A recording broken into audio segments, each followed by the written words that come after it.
Al Jazeera Podcasts. 1, 2, 3.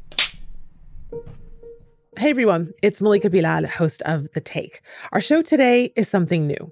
The Take is now on video daily. In an era of news that has to be seen to be believed, we're venturing out to bring you our stories from around the world, not just for your ears, but for your eyes too. You'll find me in the comments. Now, here's today's show. Today, a refugee of Sudan's civil war on her hope for return. I wanted to stay. I never wanted to leave. It was just no longer safe. As a new military offensive unfolds, the story of one woman who's determined to keep the world watching. I'm Malika Bilal, and this is The Take.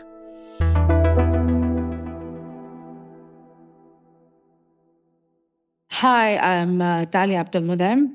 I am a Sudanese citizen who had to flee her country when war broke out in April of 2023. I'm now currently residing in Cairo, Egypt. My guest today isn't in Sudan, but to her, it's still her whole world. I basically eat, breathe, and sleep and wake up to Sudan. My life revolves around everything that's happening in my country right now. Well, Dallia, welcome to The Take. With an introduction like that, you are the perfect person to talk to. You, as you said, you are speaking to me from Cairo, Egypt, but your home is in the Sudanese capital, Khartoum. So let's start at the beginning. Take me back to the moment that you knew you had to flee. There were several moments. Number one, when our house was hit by a missile, and we knew we weren't safe. And the second moment is when I kept looking at my mother and my nephew and nieces, and the fear that they had in their eyes. I was like, I wanted to stay. I never wanted to leave. You know, my mother's an elderly lady.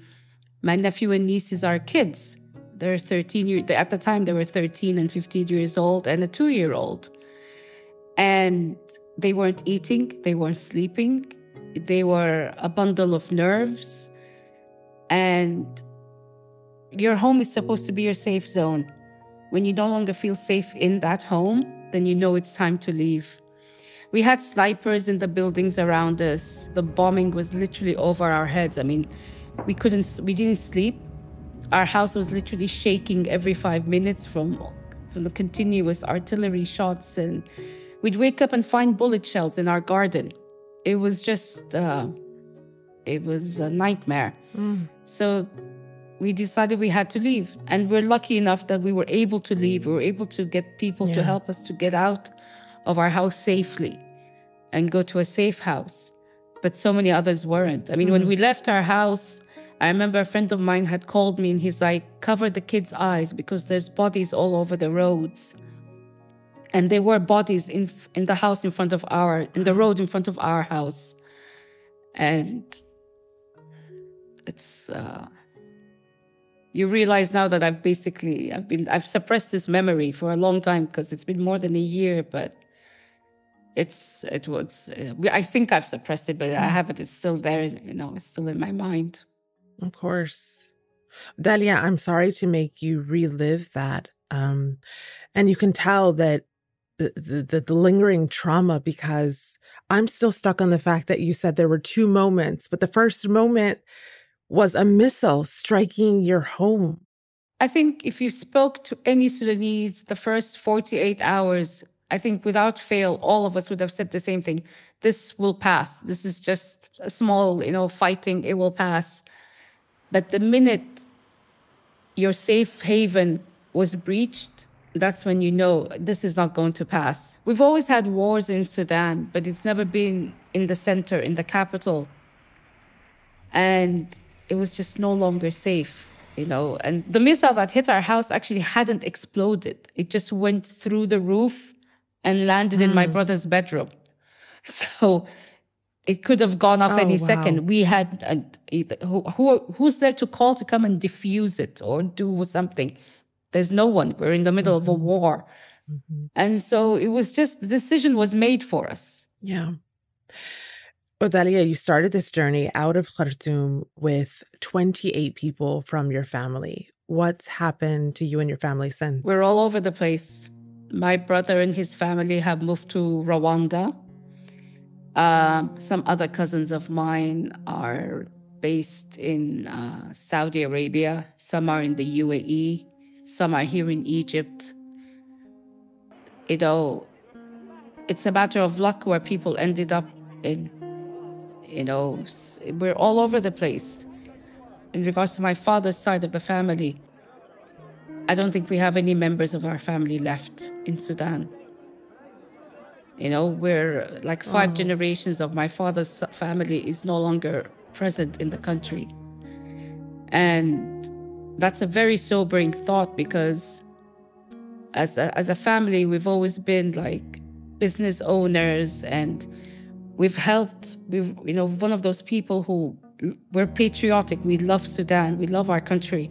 And we always built any future we had with the idea that this is for Sudan. So the fact that we've all been forced to leave and we don't know if we'll ever be going back anytime soon is just a horrible idea, but that's the reality that we're living in. Well, Dallia, it seemed like things have been quiet for a while in your former hometown in the capital in Khartoum. That changed on Thursday when Sudan's army launched a major offensive to regain ground that was held by the paramilitary Rapid Support Forces, or the RSF. Now, Sudan is again in a state of crisis. A war that had never ended is marking a new turning point. This morning, the army bombarded parts of the capital to force the paramilitary out. And like before, the civilians are paying the heavy price. Members of the army could be seen on social media celebrating as they retook control of an area just north of the capital. Al Jazeera's correspondent Hiba Morgan is based in Khartoum as well. You tweeted as this offensive was happening that people should follow her as one of the last remaining journalists who were there getting the word out. Now, we have seen in the past days the paramilitary Rapid Support Forces launching, that's a bullet just flew overhead. We've seen the paramilitary Rapid Support Forces in the past few days launching artillery strikes. And we've seen in the early hours of Thursday morning the army launching a major offensive to try to retake major positions here in the capital, Khartoum. Between artillery fire and a massive power outage, we're not speaking to her today. You are still in touch with people in Khartoum, and you've been following the news there. What do you know about what happened on Thursday and the latest, what's happened since? We all knew once the rainy season came to an end, the fighting would intensify. But we never thought of Khartoum. The focus was always on al-Fashir in Darfur, because that was like the last bastion that the RSF hadn't taken control of in the western part of the country. The new offensive by the army in Khartoum, I think, took everyone by surprise. And it was interesting because there's been so many reports flying around that the army had been able to get new weaponry, new ammunition from Iran, from Russia. Some reports even said Algeria and Turkey. And so it seems that lull in the fighting was basically them gathering and, formatting this new offensive, which I think even took the RSF by surprise. The army tends to use aerial bombardment, but it wasn't just that. There was also a ground offensive. At the same time, we've been down this road before, where the army seemingly has been victorious, only for it to be turned around and the RSF emerges the winner in that battle, so to speak. You mentioned the videos of army soldiers celebrating. My timeline in all my social media platforms was a pure jubilation. It was like we won the war. It was just amazing. And it was also very uplifting. But I always say I had to take a step back and say, let's not celebrate too early yet. Because with the RSF, you never know. They're a well-trained, well-oiled killing machine of a militia with arms and weaponry that is sophisticated and the latest when it comes to weaponry. And they have deep pockets. So who are the outside players accused of fueling Sudan's conflict? That's after the break. Hey everyone, before we continue, we really want to know more about you and how you feel about our podcasts. So we have a brief survey for you.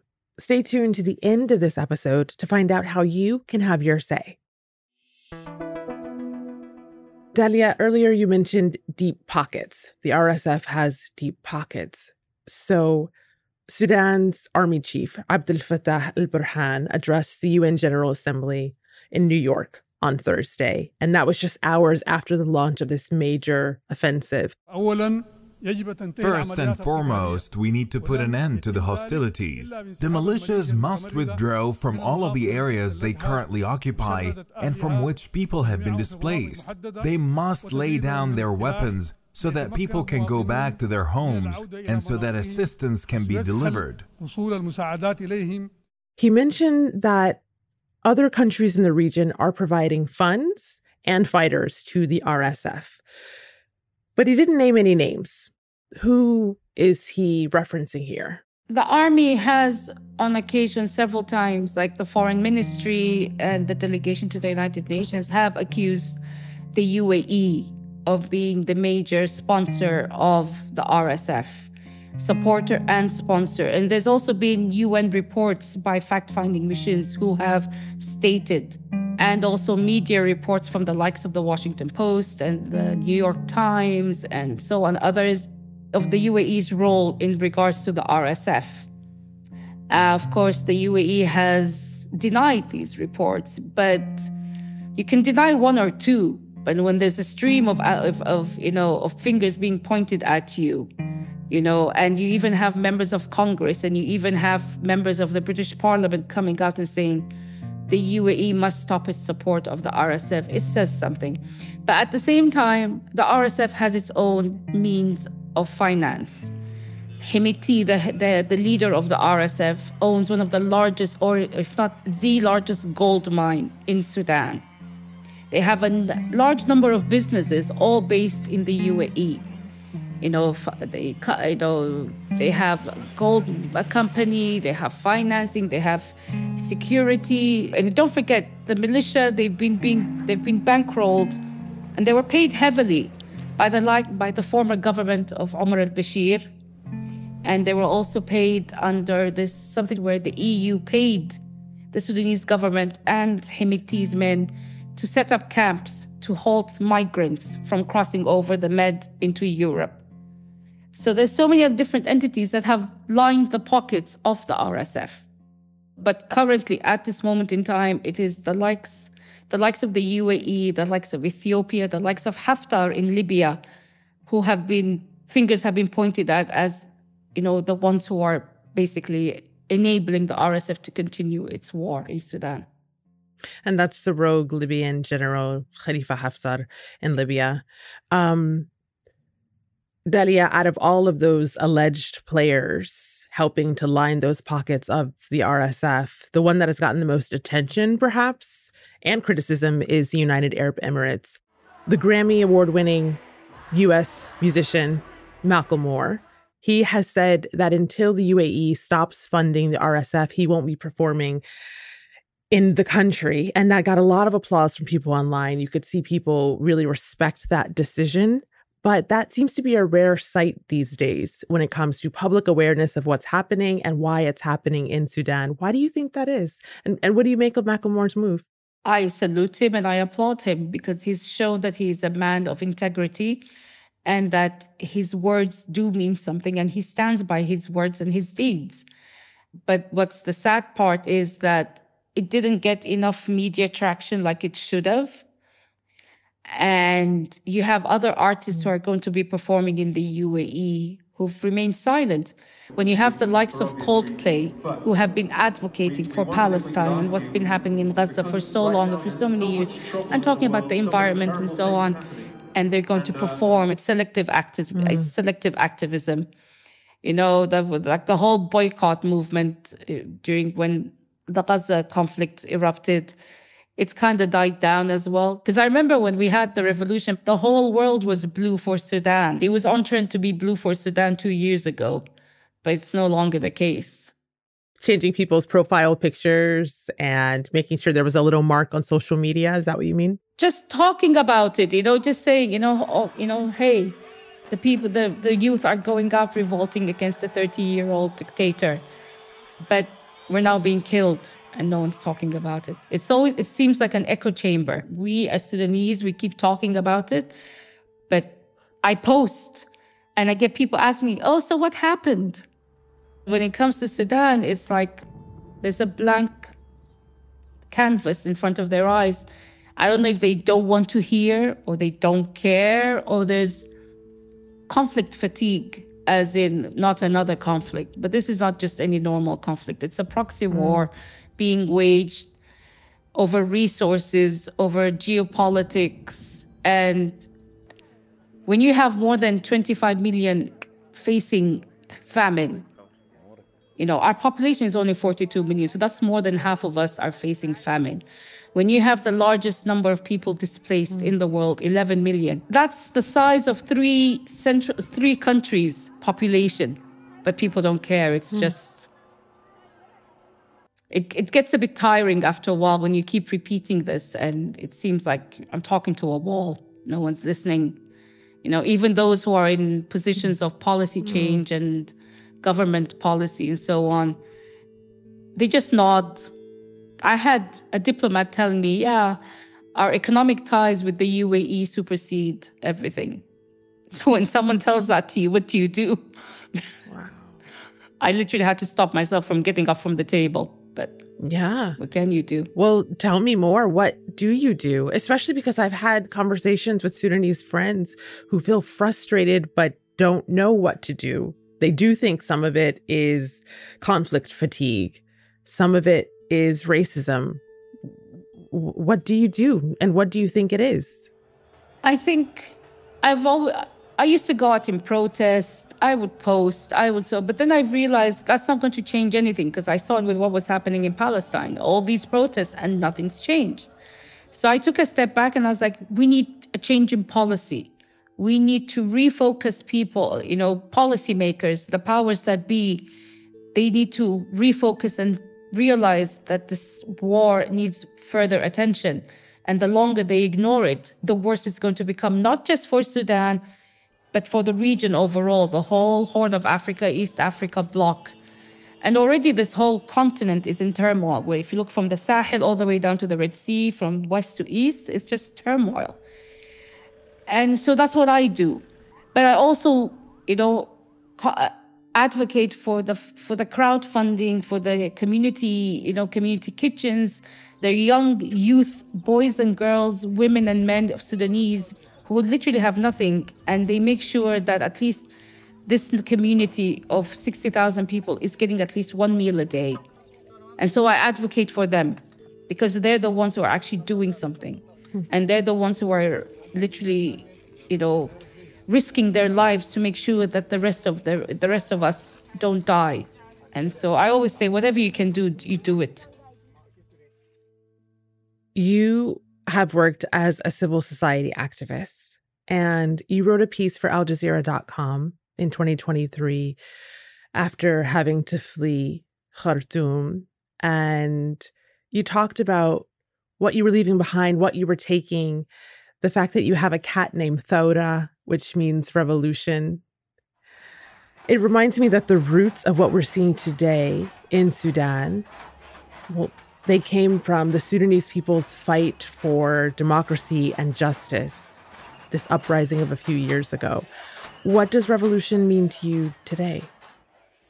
Revolution just means, the protection of the people. And revolution just means change, complete change, not just a facade where you just change, you take one person, you replace him with someone else. There needs to be actual change from the ground up, from organically. And when I put a positive spin on the war, I'm like, well, we've hit that nadir where everything's been destroyed. So, the only way forward is to move up, is to progress. So once you've hit that lowest point, you can only go up from there on. But there's nowhere else we can go further down than we already are. We're at the pits of everything. So That's my positive spin on it, that this is the true revolution. There'll be a social change, there'll be a political change, there'll be an economic change, a military change. And I think this is something that we've all realized has to happen, and it will happen, because what other choice do we have? If and when it does happen, because I'm going to be optimistic with you. I referenced that piece from AlJazeera.com, and it's entitled, "I'll Be Back Soon." So when that does happen, what are you looking forward to getting back to in Khartoum? Just being back home, just smelling that air, just seeing the streets that I grew up on. And I mean, they're not going to be the same, but just, I didn't say goodbye when I left, because I actually thought I'd be back soon. So I want to go back, and I hope I can go back soon and just start from zero. I think we're all willing to put in a shift and to make sure that, we rebuild our country again. We have to, we can't remain displaced all over the world for so long, We have to. And that's The Take. Oh, well, I can't let you go without asking what happened to Thoda. How's your cat doing? I have no idea. We have no news about our area. Is still completely controlled by RSF. We have no idea if our house is even standing or what's happened to it. We have no clue. And a part of us doesn't want to know. We just want to keep the memory that we have of it. So, but of course, I may have lost Thoda, but being in Egypt, I've adopted something like 8 or 9 cats. All little mini Thawras, yeah. mini Thawras, yeah. At Al Jazeera Podcast, we want to hear from listeners like you. So if you have a few minutes, go to aljazeera.com/survey and tell us about yourself. From things like how you listen to us to what kind of shows you want to listen to or topics you'd like us to cover. Again, that's aljazeera.com/survey.